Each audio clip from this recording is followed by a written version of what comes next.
ওঙ্কার বাংলার সঙ্গে রয়েছে আমি শিল্পা। বিস্তারিত খবরের দিকে, ফের মালদায় চলল গুলি, এমনটাই খবর আসছে। মালদার যদুপুরে ফুটবল খেলাকে কেন্দ্র করে সেখানে গুলি চলে এবং গুলিতে আহত হয় এবং বলা যায় গুলিবিদ্ধ হয় একজন এবং আহত আরো দুইজন, এমনটাই খবর পাওয়া যাচ্ছে এই মুহূর্তের। বলা যায় একটি গুরুত্বপূর্ণ খবর, আবারও মালদার যদুপুরে গুলি চলল এবং সেই নিয়ে আহত আপাতত 3, এমনটাই জানা যাচ্ছে।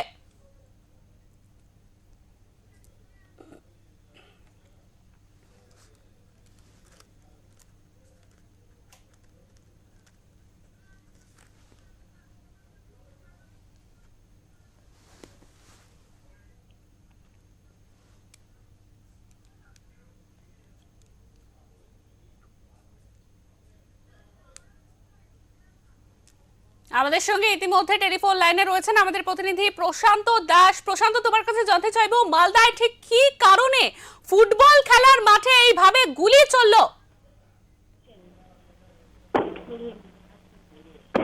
প্রশান্ত, শুনতে পাচ্ছ আমার কথা? দেখো শিল্পা, কি মালদার কালিয়াচকের যদুপুর এলাকায় গুলিবিদ্ধ এক ব্যক্তি, তার নাম হলো জালালউদ্দিন শেখ। বাড়ি সেই কালিয়াচক এলাকায়। অভিযোগ স্থানীয় বাবর শেখের ছেলে হৃদয় শেখের। কিন্তু আক্রমণকারী আক্রান্ত উভয় তৃণমূল সমর্থক। একটি খেলাকে কেন্দ্র করে সেই বচসা নিয়ে কিন্তু গুলিবিদ্ধ হয় সাদ্দাম।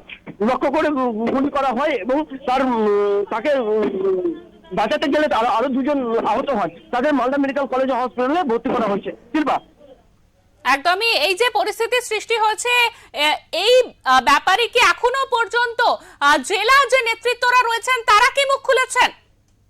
এখন পর্যন্ত তৃণমূলের এরা গোষ্ঠীকর্ণ বললেই বলা যায়, কিন্তু এখন পর্যন্ত কোনো নেতা কোনো রকম কিছু বক্তব্য দেননি। আমরা সেখানে বক্তব্য নেওয়ার চেষ্টা করেছি, কিন্তু সে কোনো বক্তব্য নিরাশ করেছে। পাশাপাশি তোমাকে বলে রাখি যে শিল্পা, চলতি বছরে কিন্তু এই জানুয়ারি মাসে সেই দুলাল সরকার খুন হয়। পাশাপাশি এই বছরও কিন্তু প্রথম দিকেই সেই কিন্তু শিরোনামে চলে আসলো কালিয়াচকের গুলিবিদ্ধ। শিল্পা, একদমই। প্রশান্ত, তোমাকে অনেক ধন্যবাদ। আমাদের সঙ্গে এতক্ষণ ছিলেন আমাদের প্রতিনিধি প্রশান্ত দাস। আমরা আবারও কথা বলবো এই নিয়ে। মালদার কালিয়াচক থানায় যদুপুর এলাকায় গুলিবিদ্ধ এক ব্যক্তি, বছর 37-এর গুলিবিদ্ধ ব্যক্তির নাম জালালউদ্দিন শেখ, এমনটাই জানা যাচ্ছে। ওই গুলিবিদ্ধ ব্যক্তির বাড়ি ওই এলাকাতেই। অভিযোগের তীর স্থানীয় বাবর শেখের ছেলে হেদায়েতের শেখের বিরুদ্ধে। আক্রমণকারী ও আক্রান্ত উভয় তৃণমূল সমর্থক। জানা যায় একটি খেলাকে কেন্দ্র করে এলাকায় বিবাদ চলছিল, আর সেই মেটাতে গিয়েই আক্রান্ত হয় ওই ব্যক্তি। যদিও সাদ্দাম শেখ নামে এক ব্যক্তিকে লক্ষ্য করে গুলি করা হয়, তাকে বাঁচাতে গিয়েই আহত হয় জালালউদ্দিন। স্থানীয় বাসিন্দারা আহত অবস্থায় উদ্ধার করে মালদা মেডিকেল কলেজে তাকে ভর্তি করেছেন। বর্তমানে মালদা মেডিকেল কলেজ হাসপাতালে চিকিৎসাধীন রয়েছেন তিনি। তার অবস্থা আশঙ্কাজনক। ঘটনার তদন্ত শুরু করেছে কালিয়াচক থানার পুলিশ।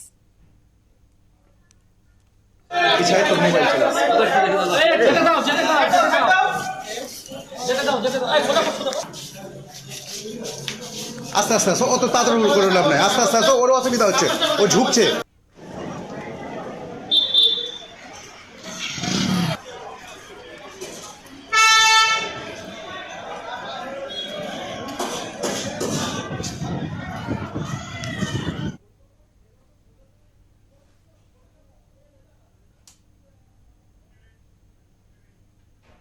আবারও আমরা চলে যাব আমাদের প্রতিনিধি প্রশান্ত দাসের কাছে। প্রশান্ত, এই যে ঘটনা নিয়ে আমরা একটু আগেই কথা বলছিলাম, এই যে মালদায় গুলিবিদ্ধ হলেন আরো একজন, এই যে ঘটনা, একটি সামান্য খেলাকে কেন্দ্র করে ফুটবল মাঠে হঠাৎ করে গুলিবিদ্ধ হয়ে গেলেন, রাজনৈতিক রং কি এই ঘটনার পিছনে আছে?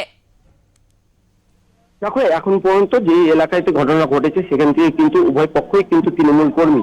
কিন্তু সেক্ষেত্রে যেটা জানা যাচ্ছে, একটি খেলাকে কেন্দ্র করে কিন্তু এই বচসার কিন্তু এই সালিসি সভাতে কিন্তু এই ঘটনা সালিসি সভাও হয়। কিন্তু সেক্ষেত্রে আজকে যার গুলিবিদ্ধ লেগেছে সে এক জল ব্যবসায়ী, এই জল দিতে গিয়ে কিন্তু তাকে লক্ষ্য করে গুলি করে সেই বছরও কিন্তু এই দুলাল সরকার কিন্তু খুন হয় এবং পাশাপাশি এই তৃণমূলের যে গোষ্ঠীকন্দল সেই গোষ্ঠীকন্দল কিন্তু লেগেই রয়েছে। কোনো সময় দেখেছি কালিয়াচকে গুলি, কোনো সময় দেখেছি সুজাপুরে লক্ষ্য করে গুলি ব্যবসায়ীকে। পাশাপাশি কিন্তু এই বছরেও কিন্তু শুরুতেই, এই জানুয়ারি মাসের শুরুতেই কিন্তু এই গুলিবিদ্ধ হয় এবং একজন গুলিবিদ্ধ হয়, কিন্তু তাকে মালদা মেডিকেল কলেজে তারা নিয়ে আসতে গেলে চিকিৎসকরা কিন্তু জোরালোভাবেই কিন্তু অবস্থায় কিন্তু রয়েছে। একদমই প্রশান্ত, এই ঘটনায় পুলিশ কি এখনো পর্যন্ত কাউকে চিহ্নিত করতে পেরেছে? যেখানে ঘটনা ঘটেছে সেখানে কিন্তু এখানে এলাকা কিন্তু একদমই থমথমে রয়েছে, কিন্তু এখন পর্যন্ত কোনো পুলিশের কিন্তু কোনো পরীক্ষা পাওয়া যায়নি এবং সেখানে কিন্তু কাউকে কোনো অভিযোগ বা অ্যারেস্ট কাউকে করা হয়নি। তদন্ত করছে কালিয়াচক থানা পুলিশ। একদমই প্রশান্ত, তোমাকে অনেক ধন্যবাদ।